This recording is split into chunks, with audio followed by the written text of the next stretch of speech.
নমস্কার বন্ধুরা, home cook Susmita সিংয়ের চ্যানেলে সবাইকে স্বাগত। আজকে বানাবো KFC স্টাইলের চিকেন পকোড়া।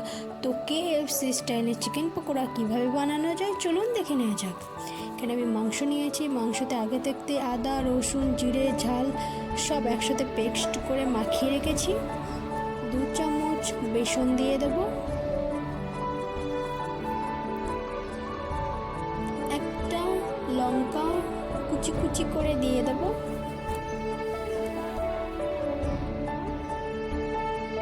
তো লঙ্কাটা আপনারা দিতেও পারেন নাও পারেন।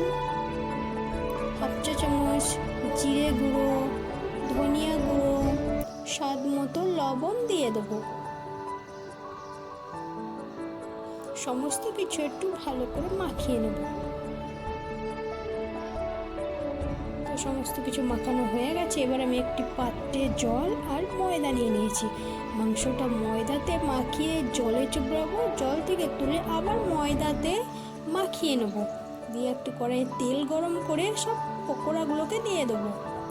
তো পকোড়াগুলো দেওয়া হয়ে গেছে। এবার একটু লাল লাল হয়ে আসলেই তুলে নেব। গ্যাসের ফ্লেমটা মিডিয়ামে রাখতে হবে, না পকোড়াগুলো কালচে ভাব চলে আসবে। চলুন আরেকবার দেখে নিয়ে যাক পকোড়াগুলো কীভাবে ভাজতে হবে। পকোড়াগুলো সব দেওয়া হয়ে গেছে। একটু লালচে ভাব হয়ে আসলে পকোড়াগুলোকে নামিয়ে রাখতে হবে। তো আমার পকোড়াগুলো সব ভাজা হয়ে গেল। KFC স্টাইলের চিকেন পকোড়া। তো বন্ধুরা, আমার চ্যানেলটি যদি আপনাদের ভালো লাগে তাহলে অবশ্যই চ্যানেলটিকে সাবস্ক্রাইব করবেন। ভালো থাকুন, সুস্থ থাকুন আর দেখতে থাকুন হোম কুক সুস্মিতা সিংয়ের চ্যানেল। Tata, bye bye.